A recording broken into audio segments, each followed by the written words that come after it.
Understanding words is what you really need to start doing. You need to start doing your homework and understanding words. If you put an S in front of words, it becomes swords. And that's what words are.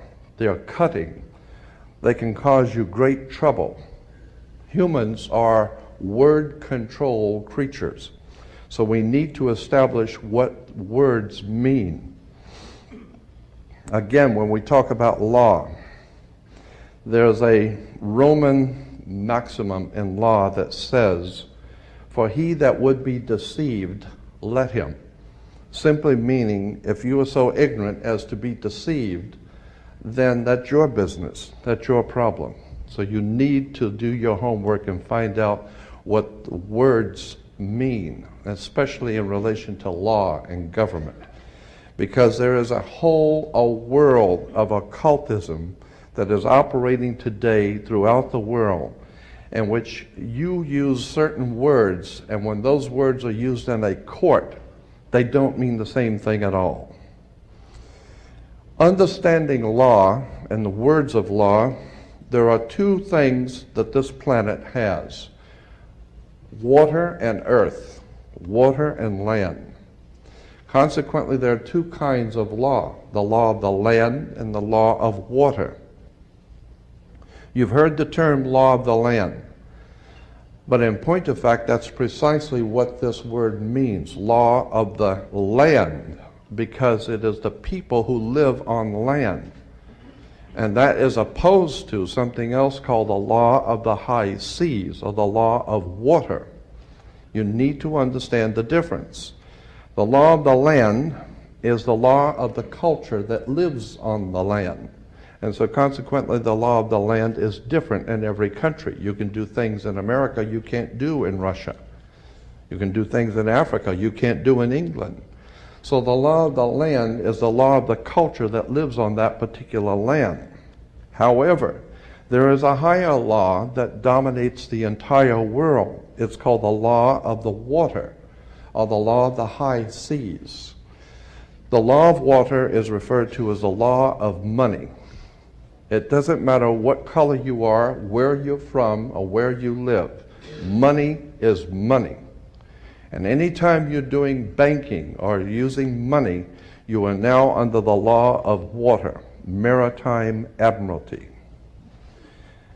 If you go back in history, in ancient history, where all of this began, back in the land of Canaan, and you probably have heard in the Bible, the land of Canaan. The Canaanites were Phoenician bloodline, and in the ancient Phoenician language, Cana meant merchant, banker. The very word merchant comes from mer, M-E-R, for the sea, for water. As a mermaid, we have merchant. Merchant, bankers. Let me give an example of the difference between the law of water and the law of the land. The law of water, as I said, is a law of banking, money, as opposed to the law of the custom of the people, or the law of the land. The Statue of Liberty must be put in water. It could not be put on American land as such. It had to be put in the harbor, because it's not the Statue of Freedom. It's a statue of liberty. Liberty is what a sailor gets when he pulls into port on a ship. He gets liberty. He's not free. So America is not the land of the free and the home of the brave. We're not free or brave, period. We're not free. This is not a free country. Now let me give you an example of how this law of the water works. Why is it that you have to go to court? People are always concerned about going to court. You go to court because you play basketball and tennis on a court. How do you play tennis on a court? You play with a racket. Why? Because that's what it is. It's a racket. And make no mistake, they do not pick words by chance. These words are very serious. They do not use words and terms with no avail. These words are very important. When you go into a court, what's the idea of going to court? It's a game, like basketball. The whole idea in a court is to put the ball back in the other guy's court. One team gets up and they throw the ball over to that team of lawyers. That team gets up and throws the ball back into their court. And consequently, it's a ball game. And the judge is wearing a black robe, so he is the referee. The judge is the referee. He doesn't care which side wins or loses because he's going to get paid anyway. So he couldn't care less. He's merely there as a referee, and that's why he wears a black robe. And that's another interesting subject we can get into later. But the judge is a referee between two teams. The judge, we are told, rules from the bench. The word bench in Latin is a bank. Therefore, the judge rules for the bank. Where do you find banks? You find banks on both sides of a river. They're called river banks. And what does a river bank do? It directs the flow of the current sea. The juice. Consequently, your money is currency because it's the flow, the cash flow. And I'll give you an example of how this works. When a ship pulls into a harbor, all ships are referred to as female. Airships, rocket ships, sailing ships are always female. Why? There's a very good reason. Maritime Admiralty banking law says all ships are female because they're carrying items.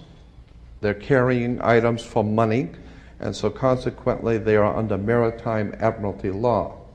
Admiralty is where we get the word admiral, admiral of the Navy. Let me give you an example of how this works. When a ship pulls into harbor, it parks at the dock, and it ties off at the dock. The captain has to provide for the port authorities a certificate of manifest, because yesterday the ship was not here, but this morning the ship pulled in, so it has manifested. So consequently, all the products, the $800 million worth of TVs or Toyotas, have manifested. So each one of those items coming off of that ship has come off of water. And they has come in a ship. And consequently, on a ship, all ships have a captain. The word captain comes from a Latin word capital, money. So the captain represents the money that's on board the ship. And as I said, the captain has to present to the port authorities a certificate of manifest for each and every item. How much does it weigh? What color is it? How many doors does it have? Etc. And consequently, the captain presents a certificate of manifest. The ship is sitting in its berth. Wherever a ship sits when it docks is called its berth. She sits in her berth, berthing a ship. Consequently, all the items, as I said, coming off that ship represent money. They came in on water.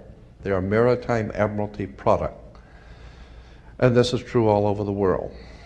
Now, when you were born, your mother's water broke. And when your mother's water broke, you came out. And this is why you have to have a birth certificate, because you are a Maritime Admiralty product under international law. You are considered, your body is considered a Maritime Admiralty product. Your mother delivered you. This is why if you go to Sears and buy a refrigerator, they will ship it to you. They will deliver it. And that's why you were in your delivery room. Your mother was delivering a product. Maritime Admiralty, you came down your mother's birth canal. And once you, and as you're taking one of the televisions or the cars off the ship and it falls down and breaks, that's all right. Sometimes they're stillborn, so consequently you've lost money on that one. Therefore, you have to have a death certificate, and it's always signed by the dock. The doc has to sign your birth certificate and your death certificate. All of these words and terms are maritime admiralty banking words. And therefore, if you understand lawyers and judges and courts and government are all under international maritime admiralty law. All religions, all churches in the world operate under maritime law. This is why all churches are divided into denominations, like 20s and 50s and 100s. Serious. This is why they're called denominations, because all churches are nothing more than the product of maritime admiralty banking. It's an extraordinary story of occult treason, high treason and crimes against the state. Make no mistake about it. There has never been a country on the face of the earth as far back into history as you can go. There has never existed a country in which the people rose up and demanded their right to be free. Never. The concept of human, spiritual, intellectual, and physical freedom is a totally concept that has never, ever existed on the earth. The only time that has ever come into existence was the founding of this country, where it was understood that we were sovereigns and we owned our bodies, and consequently, since 1868, we're now on the International Maritime Admiralty Law. Think about this. When cowboys in Indian movies, when the cowboys would ride into town, they'd get off the horse, they were wearing guns. How come they could walk into a bar carrying guns? And if two guys got in an argument, they could go out on the street and draw on each other in front of the sheriff's office, and the sheriff would do nothing. How come? How come that men could go out in the street and shoot each other in front of everyone and had nothing be done about it? The reason why is because before 1868, all Americans were considered sovereigns. And that's one of the nice things about being a sovereign, is you have the right to be yourself. And consequently, you need to understand that in one last point I'm going to make before I introduce your speaker, that in 1868 there was a corporation founded. Anyone can incorporate a company. Well, in 1868 there was a company incorporated. And in that particular company, the founders of that company they referred to it as the United States Corporation. And they stipulated that anybody who would be a member of that corporation or work for that corporation would be called not an employee, but a citizen. So today, if you are asked, are you a citizen of the United States, what you think you're being asked is, are you lawfully in this country to do business? That's not lawfully what's being asked. They didn't ask you if you were in America lawfully. They ask you a specific question. Are you, of your own volition, out of your own mouth, testifying that you are a citizen of the United States? Because in that way, citizen of the United States means you are an employee of a foreign corporation operating on the international maritime law. So today, the President of the United States is the president of a privately owned company. The company is called United States. And the word president is always a word that is used in corporate law. Banks have presidents. All companies have presidents. So there's a corporation called United States, privately owned, and it has a president. President Bush is not the president of America. President Bush is the president of a privately owned company. Privately owned, out of England. And you need to understand words and terms. Because I believe that there is a divine presence in the universe that men call God, and one day that divine presence is going to move on the earth, and we're going to see freedom come back to this world. And when it does, you're going to need to understand words and terms and how they have been used to trick you.